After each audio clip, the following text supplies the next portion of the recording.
Welcome to the Grief Pod with Venetia Quick. This is a weekly podcast which looks at every aspect of something which has or will at some point affect us all. And that is grief. Whether you've lost a loved one or about to lose someone you know, or perhaps you're simply trying to help someone navigate their grief and don't know where to start or what to say, then perhaps this is the podcast for you. Each week I'll be bringing you different stories and experiences of loss, love, hope and at times humour.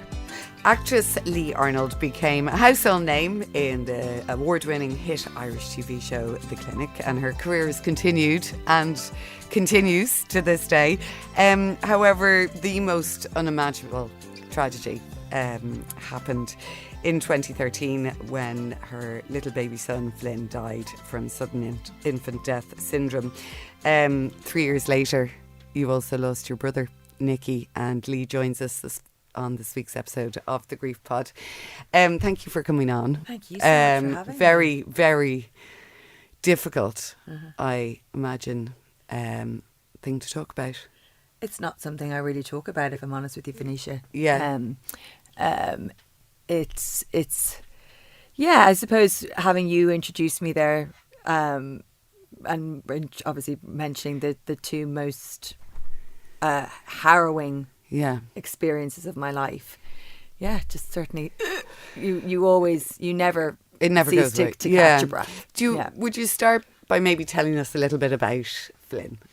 Because he wasn't here for very long. No, Flynn was 1 month old when he went to the stars, and he was born exactly 1 year to the day after his big brother Hunter. Wow. Which was phenomenal, just so rare. And funnily enough, my daughter Honey now, who's 3, shares a birthday with her half sister who's 33. Wow. So it's funny how the universe works. Yeah. Like, I suppose these things align sometimes for a reason. Yes, he was born in Bolton in the UK, in Manchester. We were living there at the time. Everything was perfectly normal, a normal birth. He came into the world via the sunroof, as I like to call it, because as much as I tried to do everything the right way and with Hunter before him, unfortunately I deliver big babies, and the universe and you're decides, very small. Anyway, the boys, everything was going the right way until a point that actually Flynn got into distress. Okay, and emergency came out of the sunroof. And the birth itself ended up being quite, in comparison to his brother the year before. It's funny, again, it's something that you shut off in your brain. Not that it's anything related to his death, but you asked me to speak about Flynn. So this is how his arrival into the world was pretty chaotic, if I'm honest with you. The whole birth process was... for me, I lost a huge amount of blood, and when Flynn came into the world, usually when it would be skin on skin with mummy, it was skin on skin with daddy, because they were trying to recover me. Oh wow. Yeah. So that was and again, these are the things I think in birth, we as women, our brains don't allow us to remember the experience, because therefore no one would ever do it again. Yeah, there is that weird thing, isn't it? Yeah. There's a sort of, you forget. You do. Yeah. You do. It's out of self-protection, I suppose. But anyway, mummy recovered and baby and mummy were reunited, and he was just... I mean, what can I say? He was happy, he was healthy, he was divine. When I look back and I think of the memories of Flynn, all I hear is a little pterodactyl sound, a little cry of a baby, cooey, a little animalistic. Yeah, that's what I hear. We called him our little pterodactyl. And life was pretty full on. I had a newborn baby and a 1-year-old at home, 2 little boys, vying for mummy's attention. So yeah, it was a crazy house. I ended up getting mastitis quite badly. He wasn't latching to the breast, unlike his brother before him. So I mean, the poor little guy. He really, the first 3 weeks were... They weren't pleasant. It was extraordinarily hot summer. It was born on the 28th of April 2013, and it was extraordinarily hot in the UK. I'm not sure if it was the same coming into May. And so we were all just walking around in our pants and t-shirts. And of course I was breastfeeding and having mastitis. The doctors were coming around, nurses checking on me, checking on my stitches, all that kind of stuff. But you have your lettuce patches trying to cool you down. It was really, and he was having a rough old time latching. So anyway, but no matter what, divine, slept beautifully, cooed, and we were very lucky to have him for the short amount of time that we did. And having a baby already, so, from my own experience, I remember with the first one, you're just like, you're poking them in the nighttime, making sure they're breathing. You don't leave them alone. By the time it comes to the second one, you're a bit more relaxed. You're a bit more sort of, I suppose you could say that certainly since what happened to Flynn when I went on to have my two other girls, I was never relaxed. No, I can imagine. I was going to ask you about that. I can't imagine there was anything relaxing about that. No, and even now they're older, I still check on them. Yeah. Even though they're 14, 10 and 6, I still check on my children. I still sleep with one eye open, and that's the God honest truth. I haven't, and it's not because as parents we just, of course, we're always on, as mums, we hear things before they even happen. We never sleep. I don't believe. I mean, a father, I believe, is different. He's made up. He can sleep quite easily. Oh no, you're on alert. You hear a tiny stir, and I mean, you are relaxed somewhat, but. Yeah, it's. Do you remember much about what happened? You're at home, you're in your baby bubble. It's sort of, okay, there's a lot of comings and goings because of the section and the trauma of the birth. The day Flynn, you lost Flynn, do you remember that, or is it just... I have flashing images that come into my head, but a lot of it, I've had to do quite a lot of deep work to get myself to a point of being back there, to try and navigate myself, to try and come to terms with exactly how, why, guilt, I should have been there, wasn't there. A lot of blame. I still, to this day, I don't know if I'll ever forgive myself for not being with him when he passed. I know that's something you couldn't possibly have known.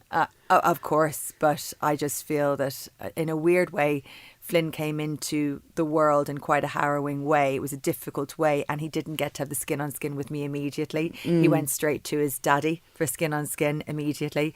And when he left the world, he was with his daddy as well. So I sort of feel like, in a weird way, their journey was...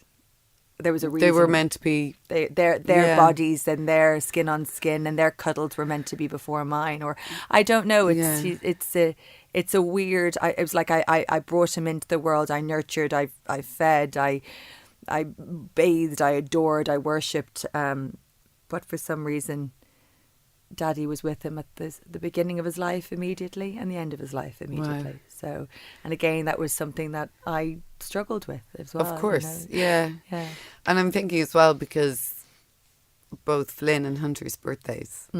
So, you have a 1-year-old who's starting to hit milestones, who's doing little things that 1-year-olds do. Did you miss out celebrating those? Was there any sort of...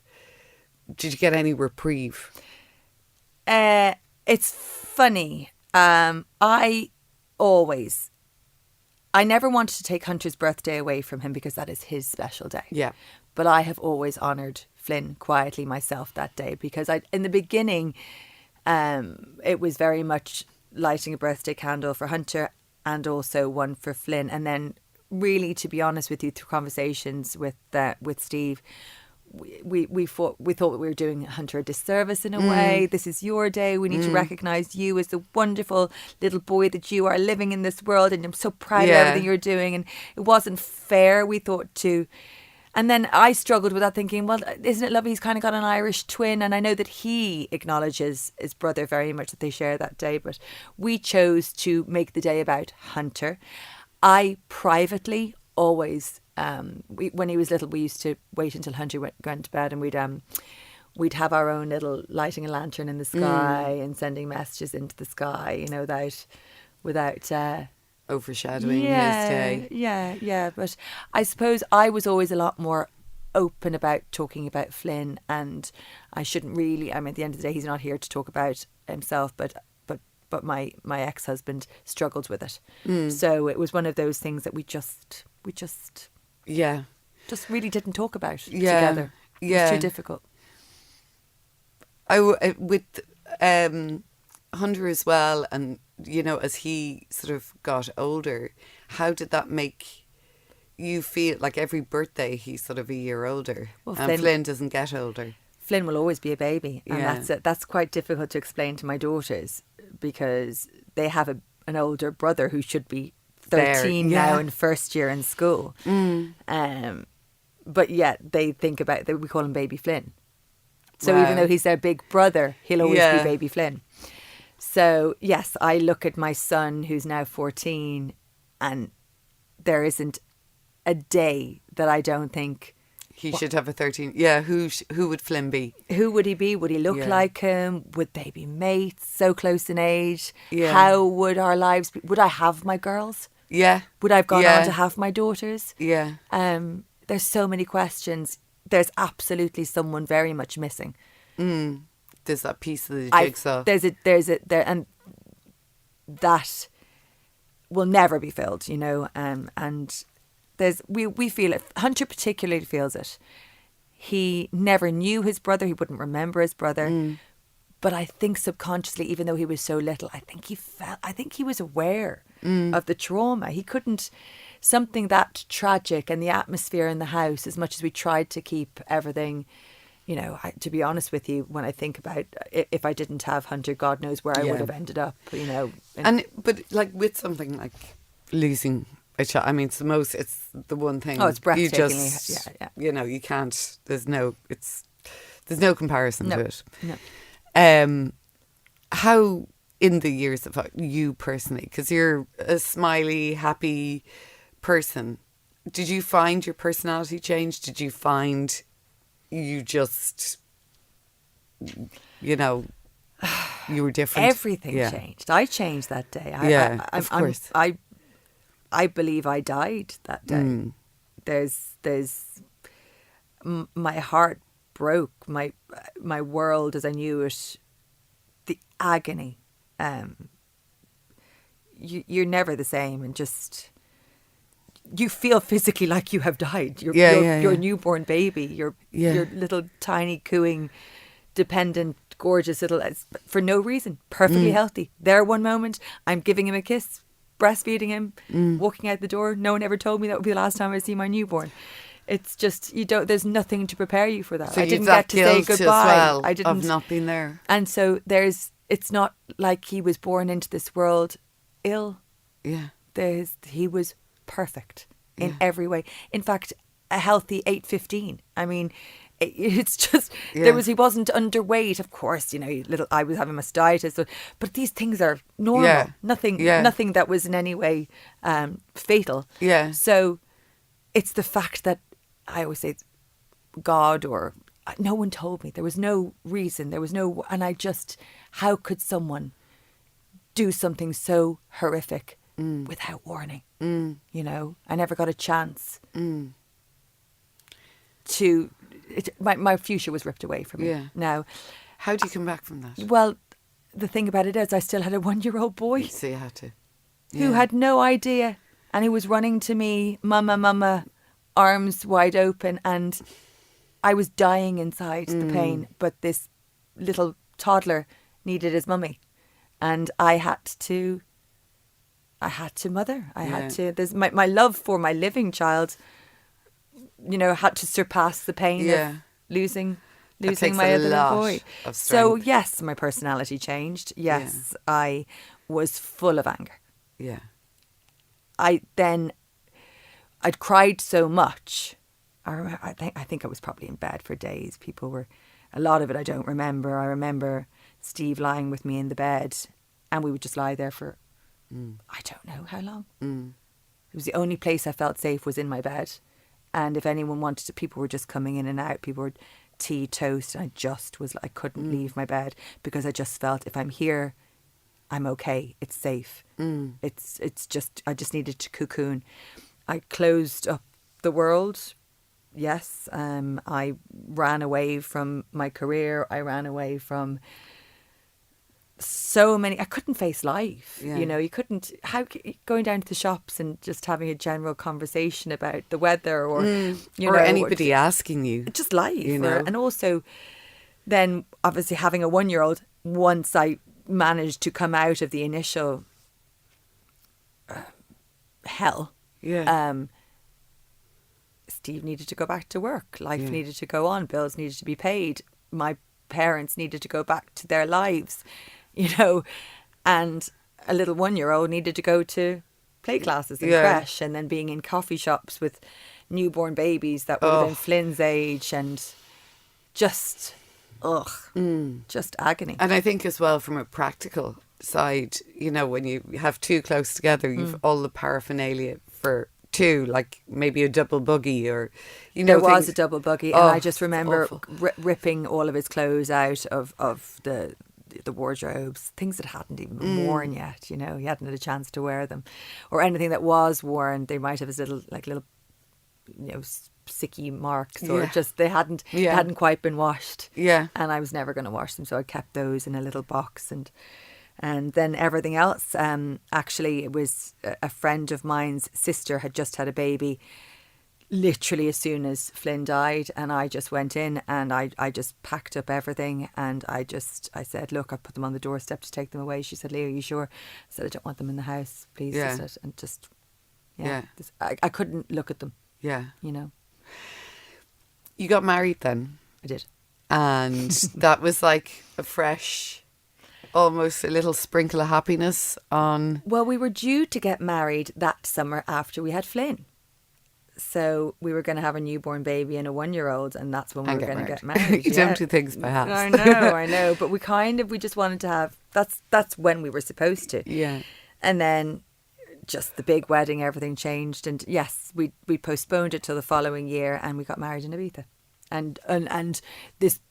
Of course, it was still a beautiful wedding, but it was very much a lot of that again. There were people there that shouldn't have been there, people that should have been there that weren't there. Just my head wasn't in the right space. When I think about it again, we rushed the wedding. I didn't enjoy it the way I should have done, really. We weren't ready for But I mean, that. also when you lose somebody and you're going through that grief, like you're not focused. But I was masking everything. I was just, this is the thing. And I was always running, what's the next thing I can concentrate on? What's the next thing?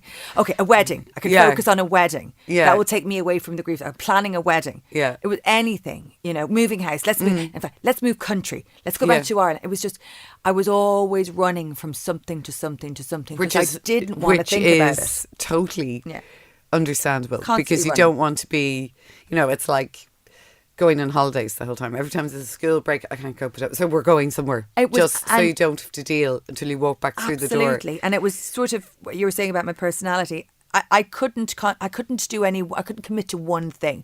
It was like, I've done that, right, next. But it was always big. Let's change country, let's change house, let's change job, let's do this. And it was because I couldn't sit still. I was afraid if I sat still, it would all come up, and I was afraid that if I allowed everything to come up, I wouldn't come out the other side of it, if I'm honest with you. How did you, or when did the coping come in then? Or the sort of, I suppose, the road towards being able to accept what's happened? Don't think that you ever accept No, I it. don't. But to be able to cope a little bit more, it took a long time. As I said, I was living on autopilot. My way of coping was always having to be busy doing something, but not just, it was epic. I had to always be having friends over, dinner parties. Just, it was a slight mania, I'm not going to lie. And happy. And we're going to do this, and we're going to, let's have another baby. It was just, when I think about it, let's get married. We shouldn't have got married straight after. I wasn't ready for it. I was still in extraordinary grief. My mum and dad... Shock as well. Exactly. My parents' divorce had only come through, like they weren't exactly getting on well. Yeah. Like it was a bit of a shit show. Yeah. It was in a beautiful location, but I was still mentally mental. On another planet. And it was just, when did the coping come in? Probably after I had Honey. Yeah. And my marriage broke up. And she's your youngest. She's my baby. Yeah. But I mean, that's when I went, right, it's time to now really heal. And that's when the deep work happened. Probably only about 5-6 years ago. Wow. It's a long time. A long time of mania, of grief, because then losing my brother so soon afterwards. Yeah, so it was just, it wasn't didn't have just time. No, it wasn't just me. Then it was my brother again dying so suddenly.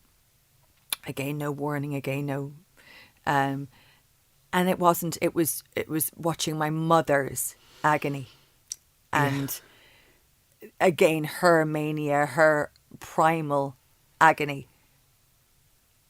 And it was just the whole cycle again, if I'm honest with you. Nicky was 35? Yes, yeah.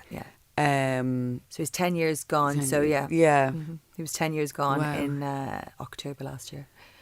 Which is, my daughter, I just had a little girl, my daughter Piper. And actually it just seemed like as if life was getting somewhere. Okay. It was 4 years later. 3 years later, we just had it was 2 years later. God, time is just it is blurry. But we moved back to Ireland. Yeah, we just bought a house. Hunter was in a lovely school. Steve and I seemed to be just in a nice, even space, and I was getting more. The mania was starting to subside, and I was pregnant with a little girl. But I'd had a miscarriage about 6 months before, so this baby was a blessing. And but also I can imagine just terrifying. Yeah. I mean, like, cotton wool. I can't imagine any part of it was enjoyable because you're just so scared. All the time. It wasn't a romantic pregnancy. Yeah. Put it that way. Whereas the others were just like Mills and Boons, and we're so in love, and look, it's our second baby. But with Piper, it was very much, I wanted to have another child. I felt the need to have another child. Whether it was a selfish way for me to heal, I don't know. But anyway, this beautiful little girl came into the world again, so healthy, and she was 3 weeks old, and that's when my darling brother passed away. So from having a 3-week-old that passed away to then having a 3-week-old, and then my brother passes away, it was a tough time. God, it sounds. And then I have a lot of happiness in my life as well, guys. I know. But your brother as well. I mean, at 35, like he's been in your life for 35 years. He's part of your. That was I had Flynn 3.5 wonderful weeks, but. My brother, that's a whole different level of pain. And that was completely sudden. I mean, completely sudden. I remember it. Yeah, no, Nicky, there was nothing. Nicky, we did not know that he had a health problem. It wasn't diagnosed. We had absolutely no idea, and he had no idea, and it was very, very quick. It was very quick. He, no warning, no nothing. So you have so had no, it was nothing. nothing. I think a lot of people when someone they automatically assume, did he take his own life? Did unfortunately, he's an incredibly and then you've got to deal with all of that on top of. Well, then people are going, "Oh gosh, Leigh's brother, did he?" Yeah, and then at the end of it, you learn to block that out. It's no one's business. But no, Nicky was very healthy. He was a really happy place, and that again. And he would have made the most wonderful husband and father. And again, just being taken away from my mother, like it's just extraordinary. And for you to see your mum then, because you and your mum were very close, so for you to see your mum then in the same place as you, like you've lost a son, she's lost a son. Yeah, I think that my mother and I met again on a different level as two women who'd both lost a child. There's no. And I remember her saying, "Oh, well, I had him 35 years. You only." I said, "Mum, you can't." I said, "There's no comparison. You had your beautiful." I mean, please, but it's. How's that changed your relationship with your mum? Or has it? Has it made you We're so close? Well, we were always very close, but there's an understanding between us. Again, my sister, I'm extraordinarily close to my sister, and we have only we can understand each other's brains and bodies, and respect the time and the coping, and I think we became closer in a way that we'd never been before, and we can talk about things. And I was always very open with Mum about the journey of grief. To be honest with you, we then moved to Ibiza for a long time. My sister was out there, so we went out to her after everything happened, after losing Nicky. And I know that the world is very holistic now in a way of healing in Ireland, but 10 years ago it wouldn't have been. No. Whereas Ibiza would have been very forward thinking in that kind of mindfulness journey of going deep within yourselves without the help of Well, it's sort of quite a free very place, spiritual, and there's something about it. There's a lot of people who would be healers, but I just find there's I mean, I actually went to Ibiza with two of my sons for the first time last year. It was somewhere I always went, and then last year we went, and there was something, and I mean, obviously it wasn't a party zone, I was there with them, but there's something there. It's in the that land. resonated with me, that made me go, I want to come back here every year. It's a very female island. It's the whole symbolism of Ibiza is that back, obviously the hippies went out there in the 60s, but the energy is the female energy of Ibiza is meant to be, and Esvedra is the island is actually the goddess Esvedra. So there's and I love all that kind of mysticism and folklore. Yeah, but I mean, even as a little girl, I loved those stories of folklore and stuff. So the energy and the people that go to Ibiza, the healing ladies, and I got to know through friends, I guess you could call them magic women. And I introduced them to my mum, and my mum, who would always be saying this is crazy woo-woo stuff, said, I get it now. It's a space that we were just able to cry and scream. Did she go with you? Yeah. So you were all together? Yeah, she came out and we obviously came back for a little while, and then I came back to Dublin to have Honey. And again, the plan was to stay, and I was like, again, not coping. I'm going to go back. We have to run away. I don't want to be too still in my thoughts for too long again. Let's go back to Ibiza. And luckily we did, because the pandemic happened. Well, I can think of worse places to stay. And my mum came with me, so we were all having a happy pandemic and healing then in Ibiza. And obviously then Honey, but nothing happened at 3.5 weeks with Honey. No brother. No. It was only my marriage breaking up. Okay, well, that's a grief in itself. She wasn't 3.5 weeks at that stage. Yeah, I mean, and like, to be fair, I would imagine losing a child causes incredible stress on a marriage. It just you can't. And he's a wonderful person, and we are great friends. But yeah, we feel things in different ways, men and women, and sometimes it's very good to mutually say, well, I love you, I respect you, but this is the way we're you're back here now, and I've seen you out walking, so that's obviously yes, I have. I'm always walking. I was running. That's a brilliant way for me of healing. I walk and walk and walk and walk for miles and miles and miles, and for me that was a brilliant way of going back inside. Yeah, and that's how you absolutely every day for miles and miles and miles. I started, maybe about 5 years ago. And I just walked until from drop off until pick up, and I just found it. I listened to a lot of Eckhart Tolle. I listened to a lot of Joe Dispenza. I do a lot of sitting, if I'm walking in Parkland or towards a beach or something, just sitting amongst and trying to get nature and trying to hear the meditation. And for me, that has been phenomenal. So, yeah. And you're moving forward again with your career. I know. Everything's... Yeah, I'm really happy. Yeah.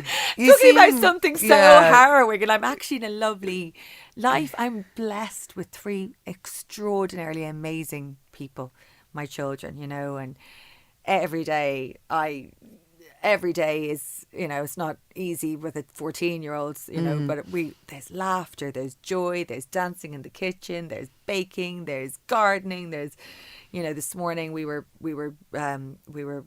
dancing to Beyonce in the kitchen. I mean, we have so much joy and laughter.